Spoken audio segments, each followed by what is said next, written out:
Ar žinai, koks panašumas yra tarp tavęs ir lėlės Barbės? Atsakymą sužinosi šiame epizode. Jeigu dar neprenumeruoji mūsų kanalo, kviečiu paspausti mygtuką prenumeruoti ir pradedam.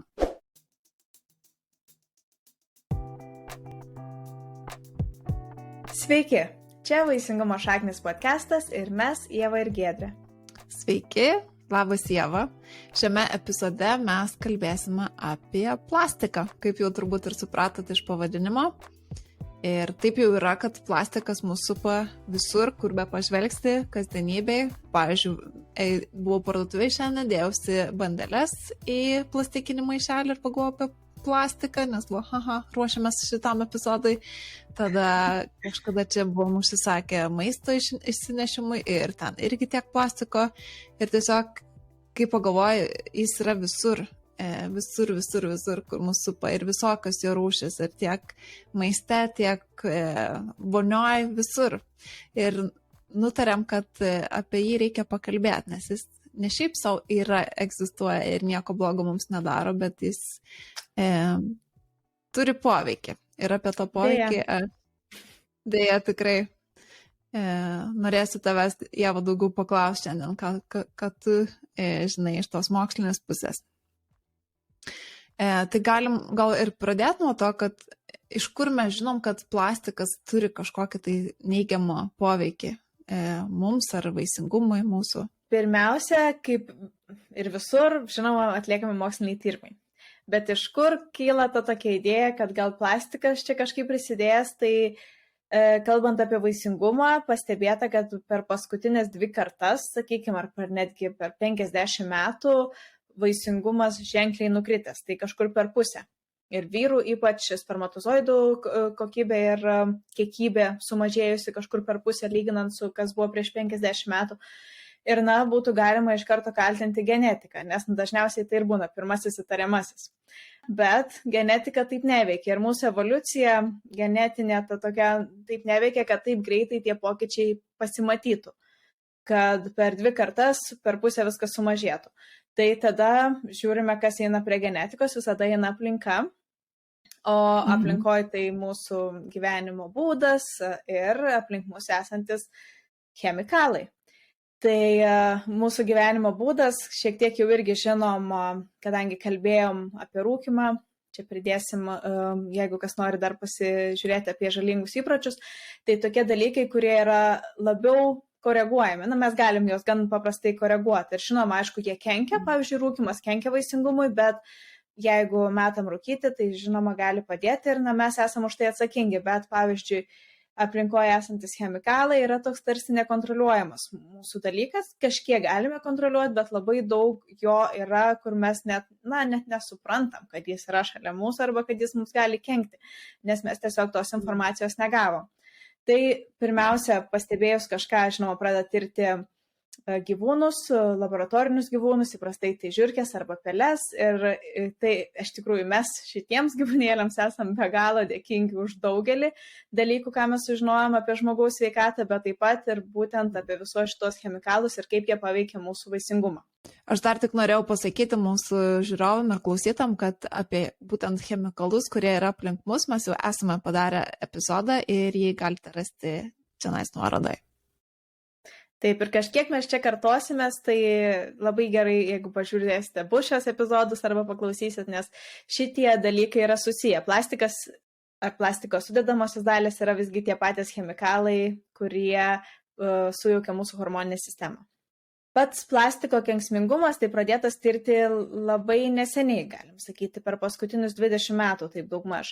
Pavienių tyrimų buvo gal ir anksčiau, bet kaip jau man atrodo ir praeitoj laideliai apie chemikalus tos minėjau, tai kad tokie tyrimai dažnai būdavo labai greitai pamirštami, nuslepiami, gal kažkas ten truputį primokama ar dar kažkas, tais laikais netgi mokslinius tyrimus rašydavo ranka ir siūsdavo paštu, tai viskas buvo kiek kitaip negu dabar, tai tas tokia sklaida buvo žymiai mažesnė. Dabar mes gaunam daugiau tos informacijos, bet vis tiek mažai kas žino, ir ką šiandien kalbėsim, mažai yra žinoma iš tikrųjų, nes, kaip ir minėjau, tik nesenai tai pradėta tirti. Pats plastikas pradėtas naudoti nuo 50-ųjų metų, 1950-ieji kažkur. bet jo naudojimas nuo jo atsiradimo ir vat, nuo to tokios gamybos tiesiog eksponentiškai kilo visus tuos metus iki pat dabar. Ir žiauriausia yra tai, kad per paskutinius 20 metų kažkur daugiau negu pusė viso to pagaminto plastiko buvo pagaminta. Na tai didžioji dalis visgi buvo pagaminta labai nesenai, bet žinoma, čia ta visos mūsų technologijos, nes mes, tikriausiai viskas ten patobulėjo, tai buvo lengviau gaminti, o iš viso jau skaičiuoja mokslininkai, kad plastiko yra pagaminta apie 8 milijardus tonų. Tai aš bandžiau galvoti, kiek tai 8 milijardai, nes labai sunku suvokti tokius didelius skaičius. Tai sakykime, viena tokia didelė karvė arba bulius, didelis toks, sveria apie toną.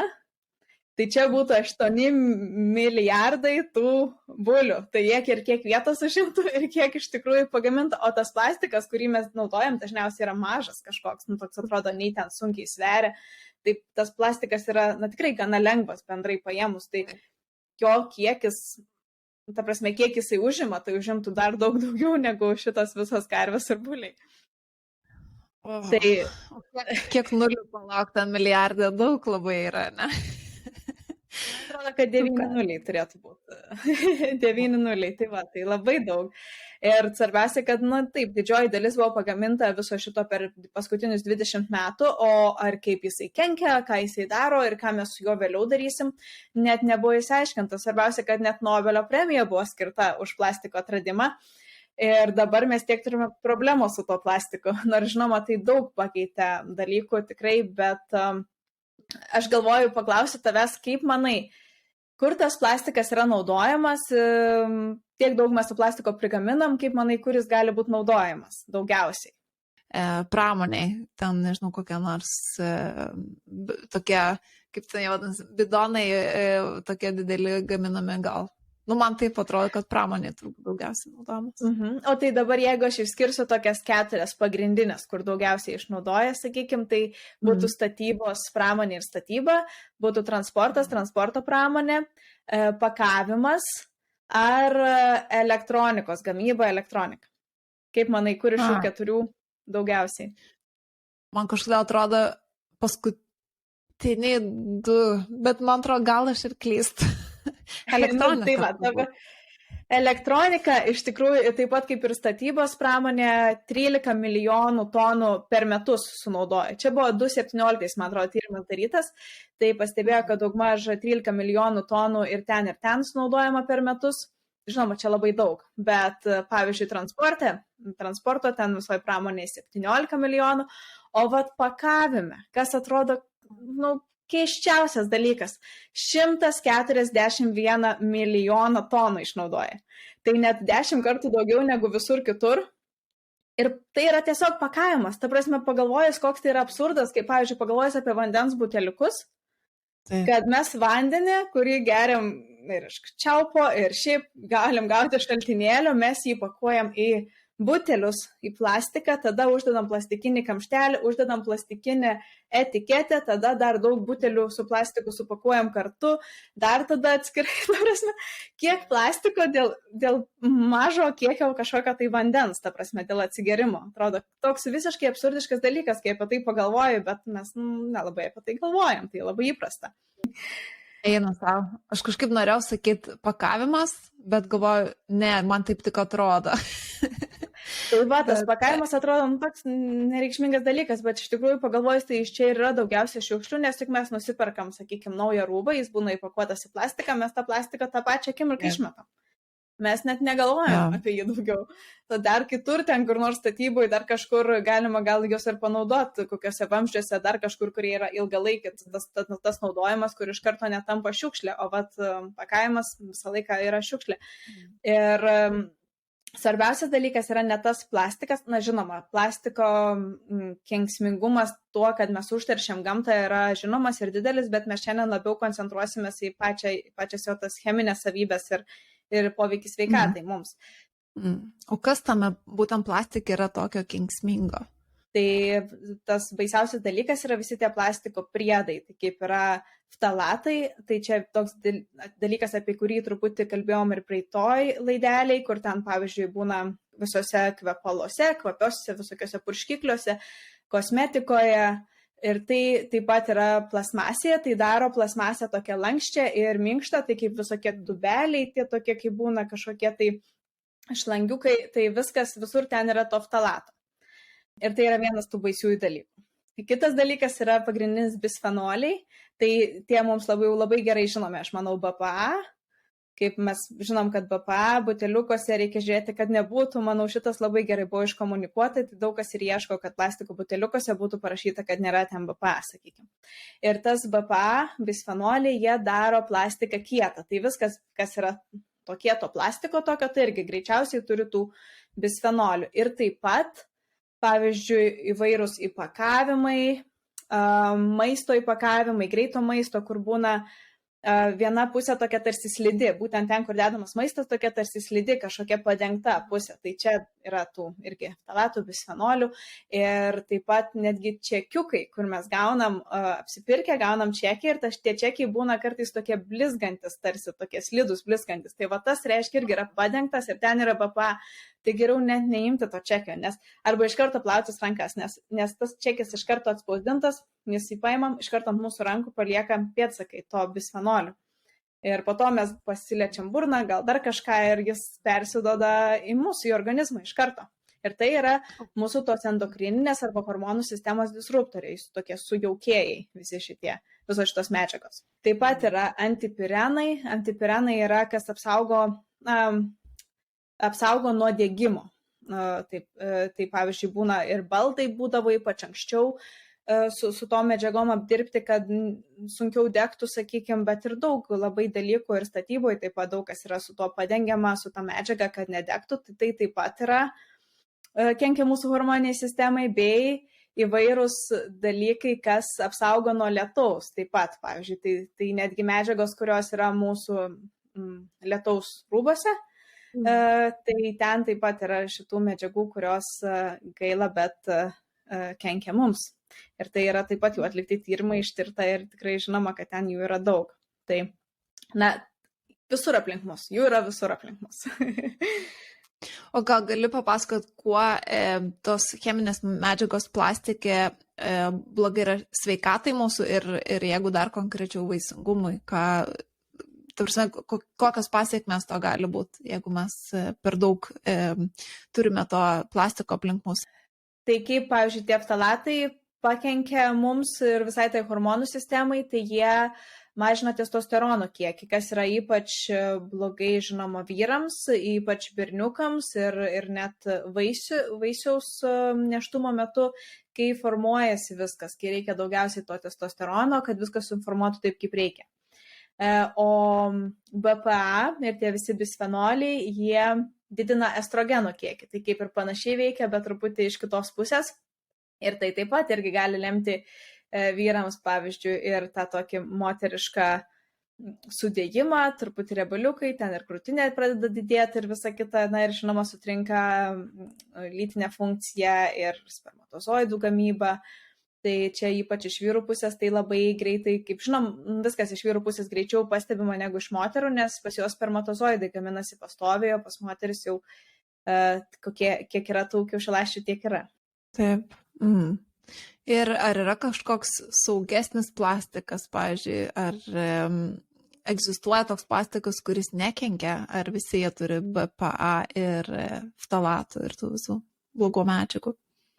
Visi jie tų medžiagų neturi, sakykime, aš manau tikrai negaliu taip teikti labai, nes aš nesu plastiko profesionalė, bet ta prasme tikrai yra tokio plastiko, kaip, pavyzdžiui, polietilenas, kuris pats kaip ir mums nelabai kenkia, bet jis kai irsta arba jo mažos dalelės yra labai imlios visoms blogoms medžiagoms. Tai jis labai sutraukia visus toksinus iš aplinkos ir visokius ten, pavyzdžiui, švinus, sunkiosius metalus, kurie tada patenka į mus ir gali mums pakenkti iš tos pusės, ne kaip pats plastikas. O kad, pavyzdžiui, yra plastikų, kur nėra BPA, tai irgi tai dažniausiai yra tiesiog toks triukas, nes daugelis gamyboje jau privalėjo dabar pakeisti, kad plastikuose nebūtų BPA ir jie tiesiog jį pakeitė į BPS. kas yra toks pat bisfenolis, tik iš kitos pusės, truputį kitoks ir jo kenksmingumas yra realiai toksai pat arba gal netgi blogesnis negu kad BPA. Ir tai toks yra netgi vadinamas pokytis, kurio mes jau dabar gailimės. Ir daug tokių yra, nes chemikalai įprastai, ypač kas yra mūsų įpakavimuose ir visur, jie nėra tyriami ir kol neįrodyta, kad kenkia, reiškia nekenkia. Tai dėl to jos tiesiog ima ir naudoja. Jeigu vienas jau nustatyta, kad kenkia, jį išmeta, įdeda kitą. Ten kiek jisai toksai pat, tai nelabai kas irgi atkreipia dėmesį iki tol, kol ištyria, o tyrimai visada užtrunka ilgą laiką. Ir taip gaunasi, kad mes patys turim už save būti atsakingi šitoj srityje. Taip, ir man tiek po tos praeitos mūsų laidos, tiek dabar man toks krenta visiškai pasitikėjimas mūsų pramonė ir kad kažkas mumis rūpinas ir pagalvoja, kas mums saugu ir nesaugu. O ką daryti, jeigu jau, tarkim, dalis mūsų auditorijos jau laukėsi, tarkime, kūdikio ir tik dabar sužino galbūt apie tą plastiko žalą, kokie pavojai tyko vaisiaus mamos gimdoje, jeigu jie vartoja kažkokius dalykus, kurie buvo plastikė, pavyzdžiui, geria vandenį iš buteliuko plastikinio ir panašiai. Na, žinom, kad ką mama daro yra labai svarbu vaisiaus augimui ir vystimuisi, tai dėl to ir rūkyti negalima, ir gerti alkoholio negalima. Ir jau gana senai iš tikrųjų daryti tyrimai, na kaip gana senai, bet vis tiek nesenai palyginus, kiek jau plastiką turim, tai 2000 metais, pavyzdžiui, dabar noriu vieną tyrimą tokį pristatyti, kur buvo atliktas su pelėmis. Geriausia viską tirti, kaip ir minėjau, su laboratoriniais gyvūnais, nes, pavyzdžiui, pelių gestacinis tas laikas, nėštumas trunka apie mėnesį, tai, na, žymiai lengviau tirti ir stebėti, kaip viskas kinta. Tai buvo tirtos pelės, kurios, na, tiesiog jau laukėsi, jeigu taip galima sakyti, ir jos sveikai gyveno. Ir taip pat pelės, kurioms buvo nuo 18 iki kažkur 20 dienos, kelias dienas, žodžiu, tarsi duodama į jų aplinką ftalatų, tų jau mano prieš tai minėtų, kur minkština plastiką, tų medžiagų. Ir stebėta, koks yra hormonų kiekis jų peliukuose pilve, ar ne? Tai pastebėta, kad tos pelės, kurios augo normaliai, kaip ir turėtų geroje aplinkoje, tai pas juos apie 20 dieną įprastai būna padidėjimas testosterono, ypač berniukam vystantis, na, peliukam, dėl to, kad tai taip išsivysto, na, vyriška lytis. Tada reikia daugiausia testosterono. O tos pelės, kurios turėjo su aplinkoje ftalatų, pas juos to testosterono pakilimo nebuvo, netgi buvo toks nukritimas. Ir tai labai paveikia, kaip susiformuoja pati lytis to peliuko ir, žinoma, jo reprodukcinė funkcija, nes tada ne tik, kad anogenitalinis tarpas, apie kurį kalbėjom praeitą kartą, taip pat čia pridėsim, galit pasiklausyti, kas tai yra, sumažėja, kas reiškia, kad greičiausiai tai lems blogesnė spermatozoidų kokybė, gal bus kažkokios kitos lygos su reprodukcinė sistema susijusios. Tai tokie patys tyrimai vėliau buvo daryti, tiksliau pradėta panašiai tuo pačiu metu, bet daryti ir su žmonėmis.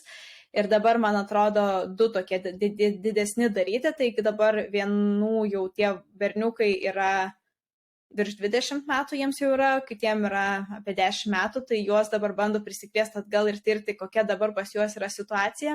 Bet buvo pastebėta, kad pas mamas, kurių šlapime, nes tyrė šlapimą tiesiog, kurių šlapime buvo pastebima daug ftalato. Tai ftalatas yra tokia medžiaga, kuri iš tikrųjų ilgai mumise labai neužsilaiko, bet ji paveikia, kas tuo metu yra. Tai jeigu vaikelis tuo metu auga pilve, jis gali būti paveiktas. Tai tose šlapime iš tų mamų pastebėjo ftalato nemažai ir tie berniukai gimė su truputį mažesniu tų anogenitaliniu tarpu. Tai reiškia na čia vėl parodysim, kaip tai atrodo. Ir tai gali būti taip pat susiję ir su didesnė vėžio rizika, sėklidžių vėžio rizika, gali būti susiję su to, kad sėklidės nebus nusileidusios laiku ir, žinoma, spermatozoidų kokybė mažesnė. Bet, sakau, kol kas kaip tiksliai tai paveikia tos vaikinus dar nėra ištirta, tai jie dabar bando atlikti tą tyrimą, kaip jam dabar tas gyvenimas einasi ir ar tai turėjo kažkokios tai didelės reikšmės. O toliau to turbūt daugiau mes sužinosime apie tai, kaip paveikia ir kas vyksta, ar ne?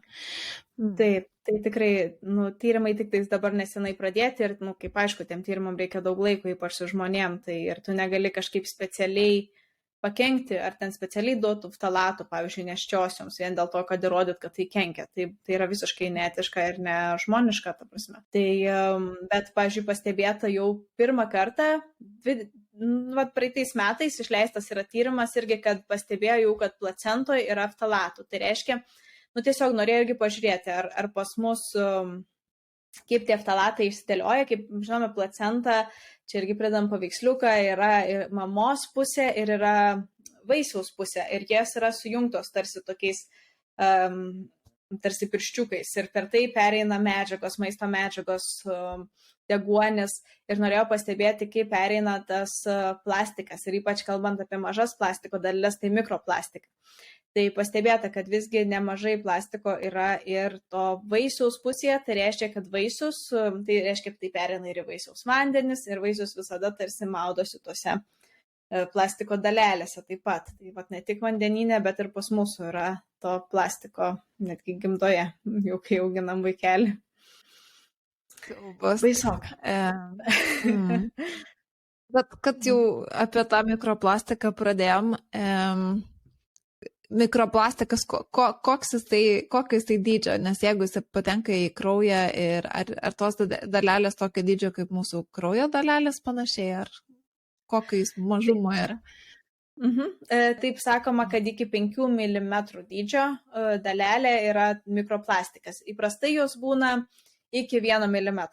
Tai reiškia, kad, dažnai mes to 1 mm dalelę sunku pastebėti. Tai jeigu yra dar mažesnė, tai greičiausiai mes tikrai nematom, tai dėl to labai lengva ir įkvėpti jas, ir suvalgyti, ir per odą jos pasisavina. Tai tai yra tos tokios, jos atsiranda ir šiaip yra specialiai pagaminamos, bet jos ir atsiranda įprastai ten irstant įvairiom medžiagom, pavyzdžiui, kad ir tiem dideliem plastikiniam buteliam, ir plaunant rūbus, kurie yra sintetiniai rūbai, tai ten taip pat yra plastikas sintetiniuose rūbose. Tai jie patenka į vandenį, patenka į mus, mes vis imam, geriam, kvepiam, visur aplinkui yra tų mikroplastiko dalelių. Tai yra toks irgi naujai labai pradėtas tirti dalykas, dar netgi neseniau negu visi tie BPA, sakykime. Nes atrodo, tokias mažos dalelės mums neturėtų kenkti ir niekas specialiai neteršia aplinkos su mikroplastiku. Tai tiesiog toks tarsi netyčinis aplinkos užteršimas gavosi. Ir kuo jis tai mums pavojingas yra? Ar tai yra kaip tik pavojingiau, kad jisai toks mažas, ar gerai mums nuo to, kad jis toks mažas ir nepastebimas ir mes net nežinom, tarkim, geriam vandenį ir nėra čia jokio plastiko. Taip, blogiau yra. Kadangi yra mažas, yra blogiau, kad mes jo nepastebim, nes jis būna ir, pavyzdžiui, pagrindiniai šaltiniai, iš kur to mikroplastiko mes gaunam, tai yra ir miesto dulkės.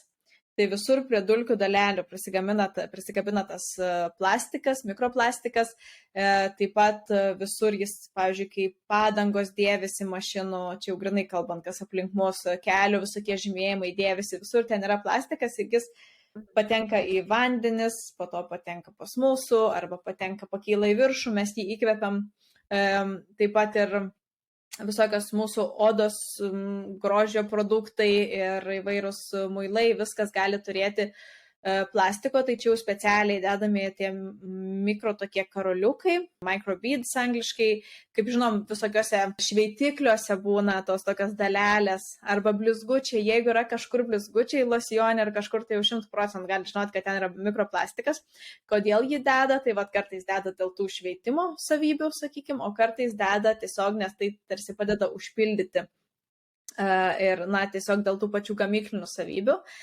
Ir tai praeina pro visus filtrus nuotekų vandenų, tai jis tiesiog tada patenka į aplinką, patenka į jūrą Tai tada prasideda tas visas ratas, kur taip pat, aišku, sintetiniai audiniai, jeigu juos plaunam irgi dyla, jie eina taip pat į vandenis. Vandenyse jos, sakykime, suvalgo visokios austrės, žuvelės, taip toliau. Tada ir pačios tos mikrodalelės, kaip ir prieš tai minėjau, labai gerai jos gaudo visas toksinės medžiagas. Tai jau jos būna pripompuotas. Tai viena ta mikrodalelė turi daug daugiau toksinų negu, sakykime, aplinkė esantis vanduo. Ir tada ją ten suvalgo žuvytės, mes suvalgom tą žuvis ir kuo aišku mes suvalgom kokią nors jau tuną, kuris yra plėšri žuvis, kuri turi daugiausia visokių tų blogų medžiagų, nes kuo plėšresnė, tuo daugiau suvalgo į save mažesnių žuvyčių, kurios jau į save yra pririnkusios to mikroplastiko. Tai pas ją viskas atitenka, tada pas mus viskas atitenka iš to tuno ir taip sukasi ta visa grandinė, nu kai pas mus tas plastikas jau ateina, jau kaip matom, jis gali ir per placentą pereiti. Ir gali atsinešti labai daug visokių kenksmingų sunkiųjų metalų, įvairių kitų aplinkos toksinų ir taip paveikti visą mūsų sistemą. Na, čia yra bendrai, ne tik kalbant apie vaisingumą, bet ir, žinoma, mūsų vaisingumą taip pat. Atrodo, kad tai tas mikroplastikas tarsi toks nematomas priešas, o su nematomu priešu yra labai sunku kovoti, nes tu nežinai, kuris tai yra. Ten, tarkim, kokią nors plastikinį šiaudelį gali pasirinkti tiesiog iš jo negerti, bet mikroplastiko negali pasirinkti iš vis, nes nežinai, kuris gal tavo ore yra, gal tavo maiste yra, ar vandenį, ar, žodžiu, visur. Visų skaičiuojama yra, kad mes suvalgom apie 40-50 tūkstančių to mikroplastiko dalelių per metus, kas aš taip bandžiau pridėti, jeigu, sakykime, tai 1 milimetro dydžio, tai kažkur gaunasi 50 km plastiko mes suvalgom per metus. Aš nežinau, kaip tai įsivaizduojama yra, bet žinoma, čia toks mažytis. Čia tiesiog tam tokiam įsivaizdavimui girdėjau, kad sakoma, kad iki kilogramo, pusę kilogramo galim netgi gauti mes to plastiko per metus. Ar per mus jis praeina, tai, na, tikrai galima sakyti, kad tarp mūsų ir lėlės barbės jau labai daug panašumų, nes mes visiškai iš plastiko, nes kiekvienais metais mes gaunam tiek daug jo, kad jis niekur nesišalina, tik paveikia mūsų organizmą, mūsų ir sėklidės taip pat vyrų, ir taip pat kaupiasi kepenyse, inkstuose, ir, na, tai didina oksidacinį stresą, didina uždegiminius procesus, tai iš ten visokios tos ligos iš ten ir kyla. Ar iš vis įmanoma kažkaip apsisaugoti nuo plastiko pavojų ir mikroplastiko? Ar yra kažkokie būdai, kur galima sumažinti tą blogą poveikį? Yra, tai čia yra ta gera žinia, kad yra. Pirmiausia, kaip mes galim savo padėti ir, žinoma, sumažinti tą visą neigiamą poveikį, tai atkreipti dėmesį į savo aplinką, ką mes vartojam, tai gal atsisakyti paprasčiausio to plastikinio vandens buteliuko ir iškeisti jį stiklinį ar metalinį. Taip pat stengtis kuo mažiau to greito maisto pirkti, kad būtų supakuotas į plastikinius indelius. Ir vengti tos greitos mados, tai irgi tie visi sintetiniai rūbai, kurie labai greitai ateina, labai greitai mes juos išmetam, arba, na, jie dėvisi, greičiau kreipti dėmesį į tą kokybę audinio, kas parašyta, iš kokia sudėtis, kad būtų kuo mažiau poliesterio ir visų kitų tų sintetinių audinių. Taip pat atkreipti dėmesį į savo kosmetikos priemonės, aprašymą ingredientų, į higienos priemonių sudėtį, pažiūrėti, ar ten nėra tų plastikų polietileno, polilaktido, na, visų šitų čia suvardintų. Šitie yra dažniausiai. Tiesiog vengti bent jau, kad nebūtų tų mikrodalelių juose ir jau savo padėsti iš tos pusės taip pat. O tokia geriausia žinia yra ta, kad, na, sudarytais tyrimais ant pelių, vėl mūsų graužikų, pastebėta, kad galima padėti. Ir jeigu mes panaikiname šitas medžiagas iš savo aplinkos, tai žymiai gali ir pagerėti kokybė spermatozoidų ir visa sveikata bendrai pačių pelių. O pastebėta, kad jeigu, pavyzdžiui, buvo labai sutrikusi reprodukcinė funkcija tų pelyčių, pastebėta, kad per 2 kartas atsigavo visiškai ir visiškai pasikeitė viskas, vėl grįžo susinormalizavo. Na, žinoma, 2 kartos pelių atveju tai yra kažkur 2 metai, pas mūsų 2 kartos būtų gal 70 metų, tai labai toks didelis, bet jeigu mes visiškai panaikintume šitos dalykus, tai labai, žinoma, mūsų grįžtų ir tas vaisingumas ir nebebūtų tos nevaisingumo pandemijos ar epidemijos pas mus. Tai jeigu apsaugojus vaisių ir grinai, kai gimsta vaikelis, stengiantis, kad jis negautų tų visų neigiamų plastiko sudėtinių dalių, kaip ftalatai ir BPA, tai labai padeda. Nesvarbu, kad ir mama gavo per nėštumą visų šitų medžiagų, jeigu nebegauna vaikas ir jis auga be šitų medžiagų, tai jau jis bus sveikas ir viskas bus tvarkoje. Kiek įmanoma tai padaryti? Aš nežinau šiais laikais, kiek įmanoma visiškai mus apsaugoti nuo šitų medžiagų, nes jos vis dėlto yra aplinkui, tai dėl to nereikia labai čia išprotėti ir viską keisti ir viską mest lauk, nes ir to plastiko mums visgi reikės ir mes jį naudosim, bet yra dalykai, į ką galima atkreipti dėmesį, tos, kuriuos irgi čia išvardinau, tai kad po truputį mažai žingsneliais geriau toks ilgalaikis poveikis, ilgalaikiai pokyčiai tikrai turi geresnį rezultatą, negu tokie, kad dabar viską išmetam, o po to žiūrim, blemba, vėl reikia pirkti, nes mums reikia to plastiko visgi. Aš noriu Ieva paklausti, kokius tu esi pokyčius padarius, nes tu šitą informaciją kaip ir žinojai daug daugiau dalykų negu aš žinau, kad plastikas nėra gerai, bet kad tiek blogai nežinojau. Ar tu pati kokius nors pokyčius padarai savo gyvenimą, kad mažiau jo patektų į tavo organizmą? Labai geras klausimas. Tai aš pirmiausia, ką ir padariau, tai išmečiau savo vandens buteliuką BPA, kur buvo be BPA, ta prasme jau tas gerasis, ir tada sužinojau, kad tikriausiai ten slepiasi blogų dalykų, tai išmečiau ir aš dabar naudoju, iš pradžių turėjau stiklinį, bet man stikliniai visgi nelabai tai patogu, tai aš dabar naudoju metalinius, to nerūdijančių plieno buteliukus vandeniui. Ir taip pat labai žiūriu į kas parašyta sudėtyje įvairių kremų, ypač tokių, kur, pavyzdžiui, ir tų dušo želė šampūnų, kur labai naudoju ir būtinai patikrinu, kas yra sudėtyje. Ir visada jau, jeigu tik įmanoma, pasirenku, kad nebūtų nei ftalatų, nei visų kitų tų medžiagų jau prieš tai vardintų. Tai žinoma, stengiuosi ir nepirkti rūbų, kad būtų, ta prasme, kad nebūtų sintetiniai, tik tai pirkti šitos, bet tai yra labai nedaug jų, tai kaip ir šito man visiškai išmesti neišeina, tuo labiau, kad pavyzdžiui sportui naudojami rūbai, visi šitie, kur greitai išdžiūsta ir taip pat, žinoma, lietaus rūbai, kurie labai yra man naudojami čia Danijoje, tai aš jau žinau, kad jie turi to PVC ir jie turi tų blogų dalykų, bet ką padarysi iš pradžių, kai apie tai sužinojau, tai tokia buvau truputį išprotėjęs, galvoju, kaip aš dabar čia liesiuos prie šito rūbo. Bet dabar kažkaip galvoju, gerai, kiek galiu, tiek galiu. Tai svarbiausia tuos, ką ant odos tepu, stengiuosi, kad nebūtų ten blogų medžiagų ir ką į burną dedu, ta prasme, tą maistą visą. Tai stengiuosi, irgi, kad greitą maistą, jeigu perkant, stengiuosi, kad nebūtų įdėta į tą plastikinį, tai iš tų vietų imu, kur deda į popierinius ar į kažkokius tai kartoninės dėžutės, ta prasme, arba tiesiog valgyti reikia jau ten, kad įdėtų į lėkštę ir tada geriausiai valgai, viskas tvarkoja. Ačiū, kad pasidalinai, nes aš irgi galvoju, iki kiek čia reikia išprotėti ir, ta prasme, viską išmest, ar ne? Tai panašu, kad nėra tokios didelės krizės jau, jeigu yra kažkokie daiktai, kuriuos naudojat, ką lengviausia pakeisti, tą pakeiskite, tam, pavyzdžiui, buteliukus, kaip tu sakai, tikrai nėra taip sudėtinga, jie nekainuoja ten labai daug pinigų.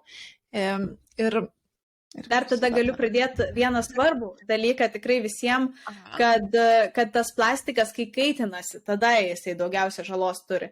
Tai reikia atkreipti dėmesį tada, kai mes tą plastiką šildom. Tai negerti kavos iš plastikinių puodelių tų ir kad maistas karštas arba kad nebūtų maistas šildomas plastikiniuose indeliuose. Tai ir tuose visuose Tupperware, kur turim visus, tai šitos irgi reikia atkreipti dėmesį, kad reikėtų jau juose nekaitinti. Taip. Kaip pagalvoju, mano močiutė gyveno dar tais laikais, kai plastiko nebuvo. Ar tiksliau labai mažai buvo. Aš prisimenu, pasakodavo ir man tėvai netgi dar pasakoja, kad kaip jie saldainiai, viskas niekada nebūdavo į maišelius dedama, būdavo supakuojama į tas tokias papirinės tubeles. Rusų laikais, kur ten tiesiog įdėdavo, pavyzdžiui, tų saldainių ir uždarydavo tą tubelę ir tau duodavo papirinę. Tiesiog. Ir man atrodo, wow, kaip fainai, kaip aš norėčiau, kad tai būtų. Visą laiką man kažkaip taip įdomiai atrodė, bet tikriausiai, kad link to, jeigu prieitume, tai būtų netgi labai gerai dabar. Taip, bet tai ir parodo, kad mes gyvenome ir išgyvenome be plastiko, kad jo mums gyvybiškai nereikia, ta prasme, kad yra ir kitų būdų, kaip pakeisti tą plastiką. Tai tiesiog tokia truputėlį paguoda gal pabaigai. Tai va. Tai ačiū visiems klausiusiems ir žiūrėjusiems. Ir jeigu patiko mūsų šitas epizodas ir patinka, ką Vaisingumo šaknis daro, tai galite paspausti prenumeruoti mygtuką, patinka mygtuką, pasiekite mūsų paskyrą Instagrame, apsilankykite svetainėje, jeigu dar nebuvote, ir iki kitų pasimatymų. Iki.